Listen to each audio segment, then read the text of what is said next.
Welcome to சமையலறை ரகசியம். இன்றைக்கி நம்ம பார்க்க போகிற சமையல் என்னென்னு பார்த்தீங்கன்னா, ஒரு சூப்பரான பாய் வீட்டு ஸ்டைலில் குஸ்கா எப்படி செய்யலாங்கிறத பார்க்கலாம்.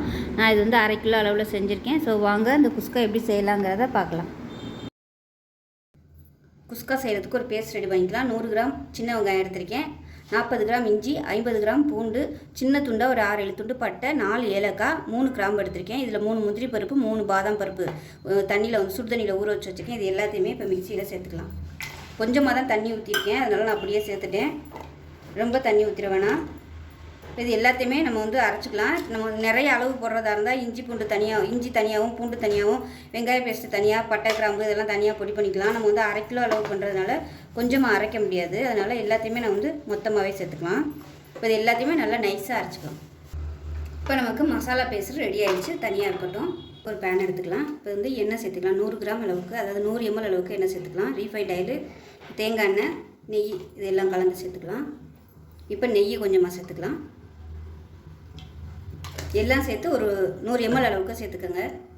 எண்ணெய் சூடானதும் பிரியாணியில் ஒரு 3 துண்டு பட்டை, ஏன்னா மசாலா எல்லாமே நம்ம அரைச்சிட்டதுனால சும்மா பேருக்கு மட்டும் போட்டால் போதும்.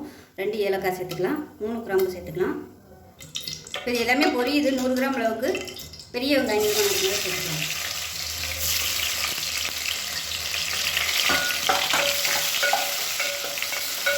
100 to 150 கிராம் வரைக்கும் சேர்த்துக்கோங்க.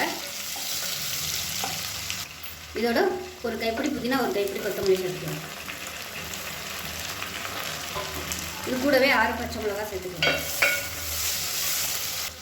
உப்பு கொஞ்சமாக சேர்த்துக்கலாம், அப்போ தான் அந்த வெங்காயத்தில் உள்ள ஈரமெல்லாம் போய் சீக்கிரமாக வதங்கும். இப்போ வெங்காயம் ஓரளவுக்கு கொஞ்சம் நல்லா ப்ரௌன் ஆக ஆரம்பிச்சிருச்சு. இப்போ நம்ம அரைச்சி வச்சு அந்த பேஸ்ட் வந்து சேர்த்துக்கலாம். வெங்காயம், இஞ்சி, பூண்டு எல்லாம் சேர்த்து அரைச்சி பேஸ்ட் வச்சுட்டு இது கலர் மாதிரி வர அளவுக்கு வதக்கி விட்டுக்கலாம். இப்போ வெங்காயம் நல்லா வதங்கி கலர் மாறிடுச்சு பாருங்கள். இந்த ஸ்டேஜில் மிளகாத்தூள் வந்து சேர்த்துக்கலாம். நான் வந்து 1.5 டேபிள் ஸ்பூன் அளவுக்கு மிளகாத்தூள் சேர்க்குறேன். காரத்தை பொறுத்து நீங்கள் சேர்த்துக்கோங்க. இந்த எண்ணெயிலே மிளகாத்தூள் வதக்கிட்டிங்கன்னா உங்களுக்கு பிரியாணி அதாவது குஸ்கா வந்து நல்ல கலர் வரும். பாருங்கள், நல்லா வதக்கியாச்சு. இப்போ இந்த ஸ்டேஜில் நம்ம தயிர் சேர்த்துக்கலாம். 50 ml அளவுக்கு தயிர், எலுமிச்சம்பழம் வேறு சேர்க்குறோம், அதனால் தயிர் வந்து 50 சேர்த்தா போதும். இப்போ பாருங்கள், நல்லா எண்ணெய் பிரிஞ்சு வருது பாருங்கள். இந்த இதில் தயிர் சேர்த்துக்கலாம். இப்போ இதுவும் அப்படியே நல்லா எண்ணெய் கக்கி வரணும்.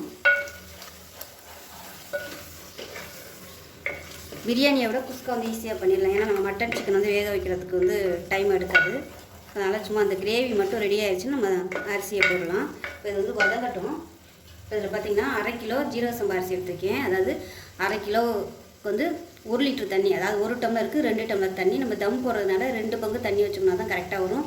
இதுவே நீங்கள் குக்கரில் பண்ணுறதா இருந்தால் 1 பங்குக்கு 1.5 பங்கு தண்ணி வச்சுக்கணும். இப்போ அரிசி ஊற வச்சுருந்த தண்ணி பார்த்திங்கன்னா ஒரு சாஸ்பேனில் வந்து தண்ணியை இருத்துட்டு சூடு பண்ணிக்கலாம். நல்லா கொஞ்சம் சூடு ஏறினதுக்கப்புறம் அந்த மசாலாவில் வந்து நம்ம சேர்த்துக்கலாம். இது வந்து நல்லா எண்ணெய் பிரிஞ்சு தொப்பு மாதிரி வரட்டும்.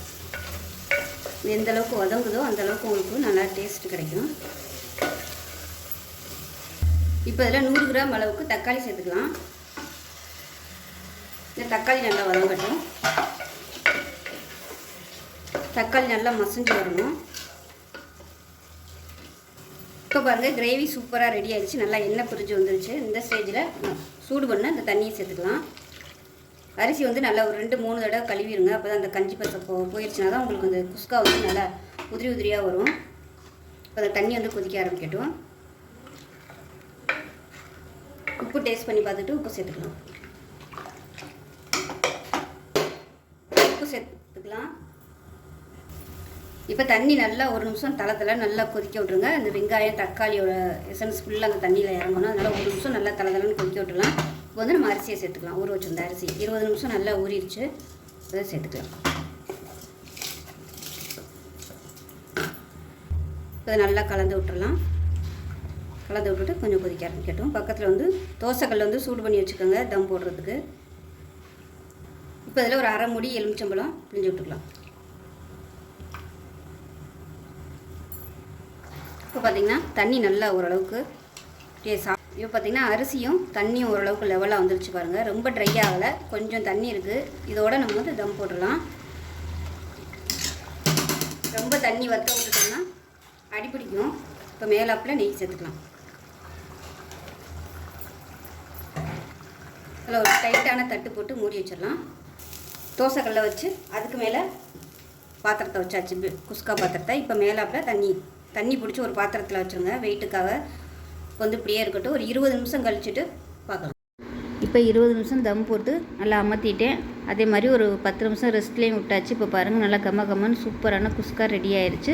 ஸோ கண்டிப்பாக இதே மாதிரி இதே அளவுகளோடு செஞ்சு பாருங்கள். டேஸ்ட் நல்லா அட்டகாசமாக இருக்கும். நீங்கள் இதுக்கு துளசி ரைஸ் பண்ணாலும் பண்ணலாம். பாசுமதி அரிசிக்கு பார்த்திங்கன்னா இந்த மெத்தட் வந்து ஒத்து வராது. அதனால் துளசி ரைஸு இல்லை ஜீரக சம்பாவில் ட்ரை பண்ணி பாருங்கள், சூப்பராக வரும். வீடியோ பிடிச்சா லைக் பண்ணுங்கள், கமெண்ட் பண்ணுங்கள், சேனலை சப்ஸ்கிரைப் பண்ணுங்கள், பக்கத்தில் பெல் பட்டனையும் ப்ரெஸ் பண்ணுங்கள். நன்றி.